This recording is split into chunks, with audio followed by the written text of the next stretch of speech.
Olá pessoal, tudo bem? Eu me chamo João, sou professor de arte e hoje nós vamos fazer uma aula de retomada dos conteúdos anteriores, ok? Antes de mais nada, não se esqueçam de acessar o Classroom, fazer a atividade obrigatória e registrar a sua presença, ok? Na aula de hoje, nós vamos retomar os conteúdos sobre o tridimensional, a escultura ao longo do tempo, o corpo como suporte e materialidade expressiva para a arte. Então vamos agora para o tridimensional. O que seria um objeto tridimensional? É algo que tenha três dimensões: a altura, a largura e a profundidade. No desenho e na pintura aparecem esses efeitos, né? Então, quando um artista ele faz um desenho, ele dá a noção dentro do desenho dele de tridimensionalidade ou de bidimensionalidade. Então, depende da forma como ele desenha, você vai ter essa noção dentro de um desenho. Mas nós também temos esculturas, que são objetos tridimensionais, né? Então, assim ou vídeos, em vídeos a gente consegue ter a noção do artista, da profundidade, né, de distanciamento, e aí a gente vai entendendo o que é a tridimensionalidade. Então tem os relevos, a escultura e a arquitetura. Na arquitetura, nós temos aí uma forma de arte que ela é em construções, em prédios, né? A sua casa, por exemplo, ela tem um tipo de arquitetura e ela contém esses três dimensões, essas três dimensões: a altura, a largura e a profundidade. Então, vou deixar agora um quiz para vocês, que é: o que faz um objeto ser considerado tridimensional? Vamos lá, alternativa A: o fato de ser pintado com muitas cores. Alternativa B: possuir volume, largura, altura e profundidade. Alternativa C: ser uma modelagem bidimensional. Ou alternativa D: estar presente em galerias. Então agora eu vou deixar um tempinho para vocês pensarem, relembrarem um pouquinho desse conteúdo e escolherem a alternativa correta. E daqui a pouco nós voltamos com a resposta. Muito bem, agora que vocês tiveram um tempinho para responder essa questão, vamos para a alternativa correta. Então a pergunta foi a seguinte: o que faz um objeto ser considerado tridimensional? E a alternativa correta é possuir volume, largura, altura e profundidade. Então, a largura, a altura e a profundidade, certo? Seguindo, nós vamos falar agora um pouco sobre a escultura. A escultura, ela já desde as primeiras manifestações artísticas se produziam as esculturas. Então, lá desde a pré-história, desde os primeiros seres humanos, já existiam as esculturas. Tá? Em tempos antigos, a produção artística está ligada aos mitos, à magia e à religiosidade. Então, tanto na escultura, como na música, como na dança, a religião sempre esteve muito presente nessas formas de se expressar através da arte, né? Então, como que as pessoas conseguiam mostrar o que elas estavam sentindo, o que elas pensavam, o que elas acreditavam? Através da arte. E a escultura é uma dessas formas. O sentimento religioso está ligado à arte em diversas culturas. Então, além de ser feito em vários tipos de arte, né, modelos, também foi feito em várias culturas diferentes pelo mundo inteiro, desde lá do início do ser humano. Aqui nós temos a Mulher de Willendorf, ou Vênus de Willendorf, né? É uma das esculturas mais antigas descobertas pelo homem, tá? E ela também é chamada de Vênus porque ela é uma ligação com a deusa Vênus, né, dos antigos romanos, que é a deusa da fertilidade. Então dá para perceber que ela tem formas de mulher e uma forma de uma mulher mais avantajada, um pouquinho mais gordinha. Por quê? Por causa da fertilidade, por causa talvez da gravidez. Então isso é os pesquisadores acreditam que sejam por isso que eles encontram nessas esculturas bem antigas, principalmente corpos femininos e corpos femininos maiores, tá? Porém, as esculturas são bem pequenas. Essa daqui tem por volta de 15 centímetros. Já no Egito, nós temos esculturas de grandes dimensões, tá? Então, as esculturas possuem uma presença muito forte. O exemplo disso é que para os egípcios antigos, um escultor era aquele que mantém vivo. Então, nós temos aqui uma continuação dessa ideia de pegar e fazer arte para a religião, pelo religioso, né? E também uma forma de gravar aquilo que o povo pensa, que o povo sente. Nós temos aí artes efêmeras como a música por muito tempo. Por quê? Porque ela não era gravada, não tinha como se gravar, só ficavam os instrumentos. Então era passado de família por família como que era tocado, ou então era escrito uma música. Mas o som exato, a gente não sabe como que era o som exato das músicas que se tocavam lá no Egito Antigo. Mas as esculturas ficaram. As esculturas nós temos uma noção melhor de como que ela era. Por quê? Porque ela é gigantesca e a gente consegue ver ela, né? Hoje em dia. Então agora eu vou deixar um testinho para vocês a respeito do uso das esculturas pela arte religiosa. Vamos lá, qual que seria a alternativa correta? A. É mínimo, quando existe, se dá em pequenos formatos, como em presépios de Natal. Ou alternativa B. É bem forte e variado. Há esculturas minúsculas e enormes, podendo ser ainda de diversos materiais. Então, vou deixar um tempo para que vocês possam responder e daqui a pouco nós voltamos com a alternativa correta. Muito bem, então agora vamos voltar com a alternativa correta sobre as esculturas, o uso das esculturas pela arte religiosa. Então, a alternativa correta é bem forte e variado. Há esculturas minúsculas e enormes, podendo ser ainda de diversos materiais. Como nós vimos lá atrás, né? Tem a escultura da pré-história, que ela é pequena, ela é feita com um material mais leve, né, com aquela pedra-sabão, não sei se vocês conhecem, aquela pedra que ela é mais porosa. Por quê? Porque ela seria mais fácil de esculpir. Enquanto que já no Egito Antigo, né, eles já eram umas esculturas muito grandes, feitas com pedras mais duras, com objetos mais pesados.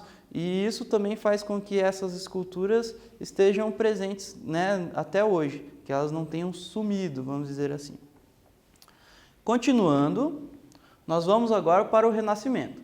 Então, o Renascimento ele é um período aí a partir de mais ou menos 1500, tá? Então, nós temos aqui uma escultura do Davi, né, de Michelangelo, que ele pega e a gente começa a perceber que as esculturas elas começam a ter uma ideia de reproduzir a forma humana de uma forma um pouco mais perfeita, né? Tentar reproduzir exatamente como que é o ser humano de verdade. Então, o Renascimento ele vai desde o século XIV até o século XVI. Na influência clássica, é a simetria e a proporção, que é isso, tentar reproduzir uma verdade, fazer como se fosse uma fotografia. Imagina uma fotografia, você vai fazer uma estátua, mas você quer que essa estátua seja uma fotografia, que ela seja um objeto que vai retratar a realidade, né? E não é mais apenas por motivos religiosos, tentar reproduzir deuses, algumas coisas que talvez a gente nunca viu, né? Como as esfinges que misturavam pessoas com os animais, ou então pessoas que não são conhecidas, né? Aqui já não, no Renascimento, na Renascença, tem essa ideia de reproduzir as pessoas como elas são dentro das esculturas.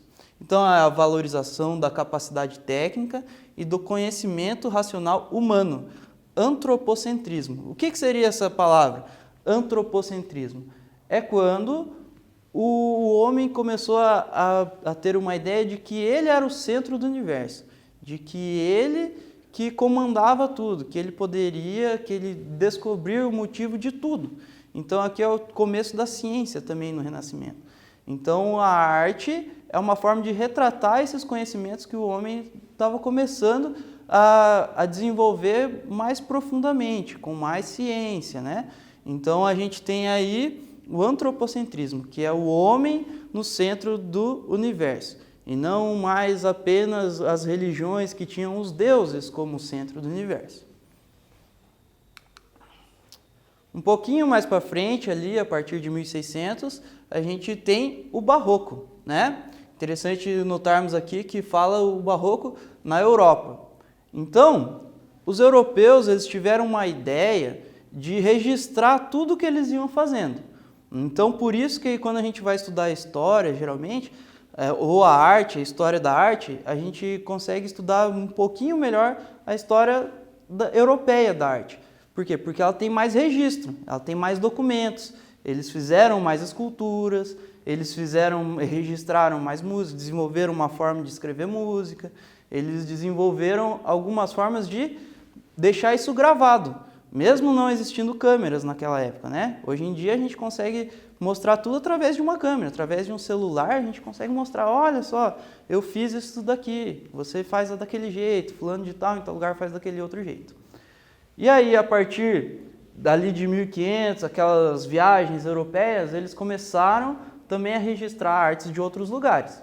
Mas a gente, pensando um pouco em história, a gente vai lá e vê essa arte na Europa. Então, o Barroco, aqui nós temos uma escultura, né, do Davi de Bernini. O Barroco ele vai desde o século XVI até o século XVIII. Tá? Então, é o impulso da Contra-Reforma Católica.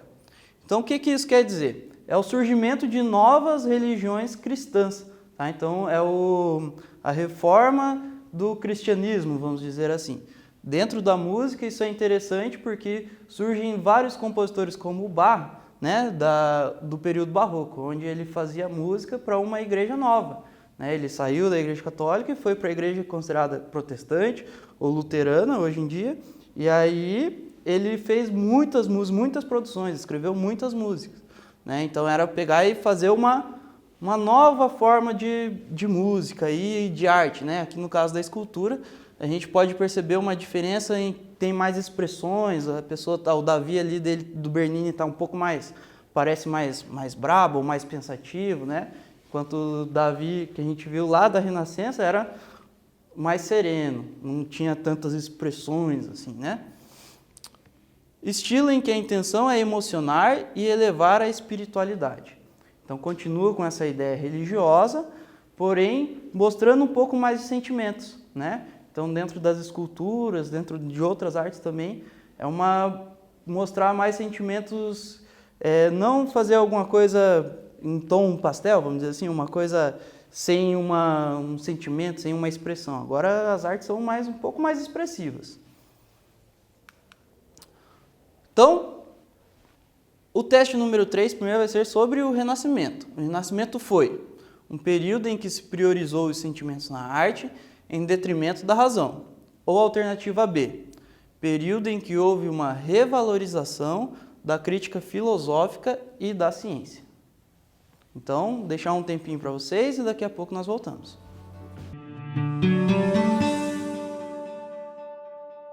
Muito bem, então agora nós vamos voltar com a resposta desse teste sobre o que foi o Renascimento. Então a alternativa correta é um período em que houve uma revalorização da crítica filosófica e da ciência. Então aqui lembra daquilo que eu falei do antropocentrismo. Então é o homem descobrindo a ciência, revolucionando, indo um pouco contra as religiões da época, né? Então isso faz com que, por isso que tem esse nome, renascimento, né? Um renascimento de um pensamento, de uma forma de fazer arte. Agora nós vamos para o realismo. Então, nós temos aqui a escultura O Pensador, de René François Auguste Rodin. Um pouco difícil, né? Foi em francês, o cara era francês, daí por isso que tem esse nome um pouco difícil de falar. A gente pode perceber que eles começaram a mostrar mais dentro da escultura detalhes. Então, a gente consegue ver umas veias no corpo da escultura, nós percebemos também essa expressão da escultura, né?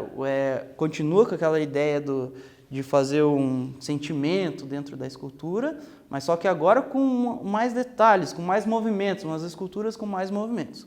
O pensador, né? Porque quem nunca parou pensando, né? Pôs a mão no queixo e ficou pensando.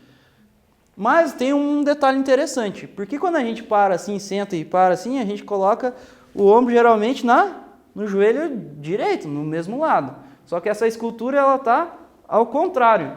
Por que ela está ao contrário? Porque quando você faz o movimento contrário, os músculos se contraem, então você tem mais detalhes do corpo, tá? Então os músculos, ele consegue mostrar mais detalhes do corpo do ser humano, que no caso, né, o pensador. Então, o desejo dos artistas de retratar a realidade, o povo, pessoas simples vivendo suas rotinas, as nuances do momento e os gestos humanos. Então, aqui a gente tem o gesto de pensar, mas também os artistas eles começaram a sair daquela ideia de fazer só o Davi, né? Só fazer aquela figura religiosa, aquela figura importante. Ou então como os romanos que só faziam lá os imperadores, esculturas de imperadores, retratos de imperadores, de pessoas importantes, ou só de reis, né, em outros lugares. Eles começaram a fazer esculturas e arte do povo, tentar mostrar como que o povo vivia, né? Então aqui por isso que essa escultura ela é bem famosa, porque é uma pessoa pensando. Quem que nunca pensou, né? Acredito que todo mundo pense. Então, continuando, nós vamos para a arte moderna. A arte moderna, ela já é mais recente, ali é a partir de 1900 ali que a gente começa a ter essa ideia de arte moderna. Então, eles saíram de um pensamento, de uma filosofia que existia por muito tempo, de usar apenas objetos ou instrumentos convencionais.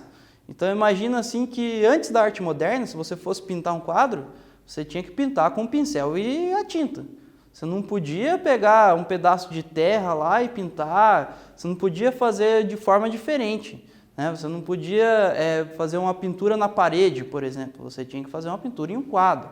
No caso da escultura, você tinha que utilizar aquela pedra própria para fazer uma escultura, né? Por mais que vários pensamentos foram evoluindo, ainda continuava com essa ideia. Na arte moderna, os artistas quiseram quebrar com essa ideia, começar a usar objetos do dia a dia, fazer arte com que eles tivessem acesso, não necessariamente aquelas coisas de padrão, né?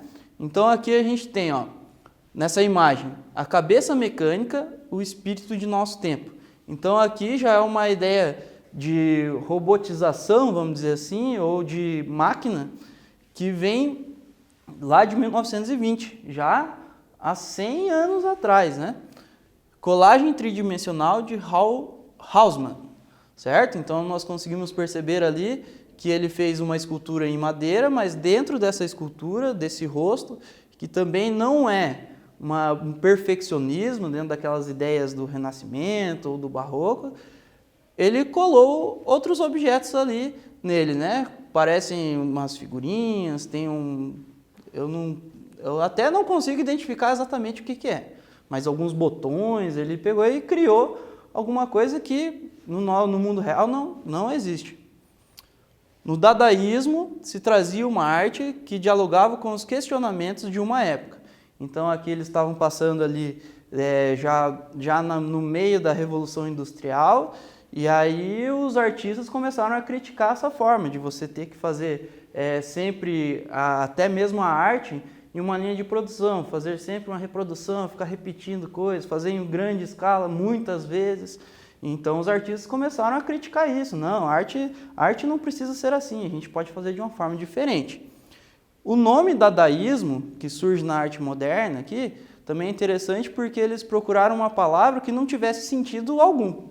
Tá? Então dadá porque é a mesma coisa você pensar lá, gugu dadá. A criança fala gugu dadá, por exemplo, né? E não tem um sentido, não tem um significado. Era essa a ideia mesmo. Por isso que é dadaísmo, né? É uma época aqui onde os artistas criaram uma arte que não tinha tanta tem o seu sentido, mas só que eles não queriam que repetisse o que já tinha acontecido antes.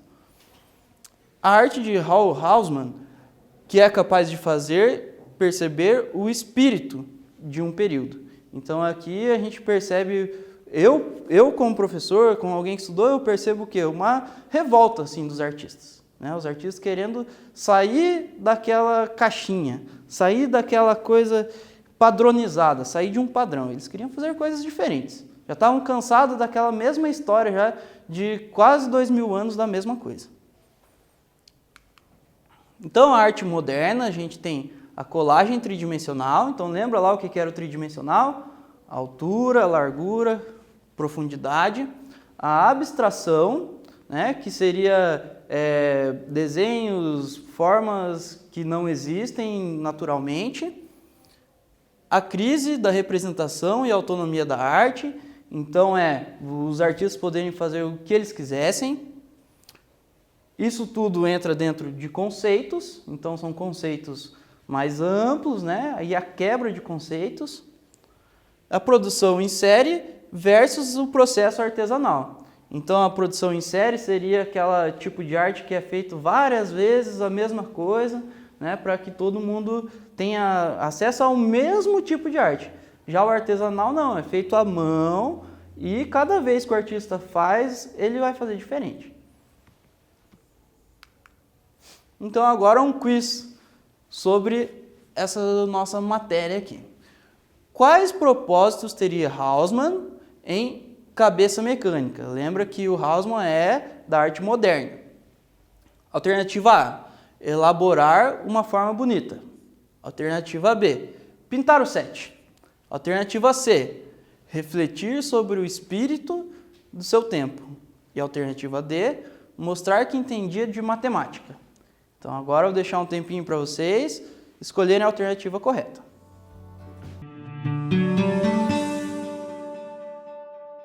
Muito bem, pessoal. Então vamos para a alternativa correta. Qual seria o propósito de Houseman com a Cabeça Mecânica, aquela obra de arte que nós vimos um pouquinho anterior? Era refletir sobre o espírito do seu tempo, né? Refletir sobre a forma como as pessoas estavam pensando, agindo, né? Como que o mundo estava acontecendo naquele momento. Se você fosse fazer uma arte de hoje, né? Como que você ia representar o que nós estamos vivendo? Tá? Então pense um pouquinho, se você quiser aceitar o desafio, você pode fazer um desenho no teu caderno, você pode fazer fotografias, você pode criar uma música, tá bom? Então, mas vamos seguir aqui com a matéria. Temos estudado os tridimensionais a partir da categoria escultura. Mas você já parou para pensar que o nosso corpo é tridimensional? E que esse corpo se desloca por um espaço que também é tridimensional? Então a gente vive num mundo tridimensional, né? Ele tem altura, tem comprimento e tem a profundidade. Os nossos olhos, eles dão a noção para a gente dessa tridimensionalidade do mundo. Inclusive, nós somos seres tridimensionais. Aqui nós temos uma escultura da La Petite Danseuse, que seria em português a dançarina, de Edgar Degas, tá bom? E é interessante que é uma arte moderna, que ele mostra uma dançarina em uma posição, talvez não de dança, mas com a roupa de dançarina, né? E é essa ideia da arte moderna, de você não fazer a arte com aquela padrão de pose, né? De fazer uma coisa, nossa, é assim que tem que ser uma coisa super difícil. Não que ele tenha feito uma coisa fácil, mas só que é uma forma de expressão, retratar o momento de uma forma um pouco diferente da convencional. Então o corpo é suporte e materialidade expressiva para a arte. Então nós conseguimos fazer arte com o nosso corpo. Nós podemos usar o nosso corpo para cantar, para dançar. Nós usamos o nosso corpo para fazer os desenhos. Nós usamos o nosso corpo para fazer as esculturas, né? Então o nosso corpo ele também faz parte da arte que você faz, que você pratica. Gestos e movimentos são bastante explorados nas diversas linguagens artísticas. Então, a gente também, pensando como suporte, a gente pode usar objetos artísticos, pulseiras, fazer pinturas, fazer máscaras. O nosso corpo é suporte para a arte. Sem contar as expressões faciais, mesmo as involuntárias, né? Então, eu acredito que todo mundo já percebeu, quando uma conversa não estava boa, que a pessoa fica com uma cara de tédio. Como que seria uma cara de tédio? Tente reproduzir. E uma cara de felicidade?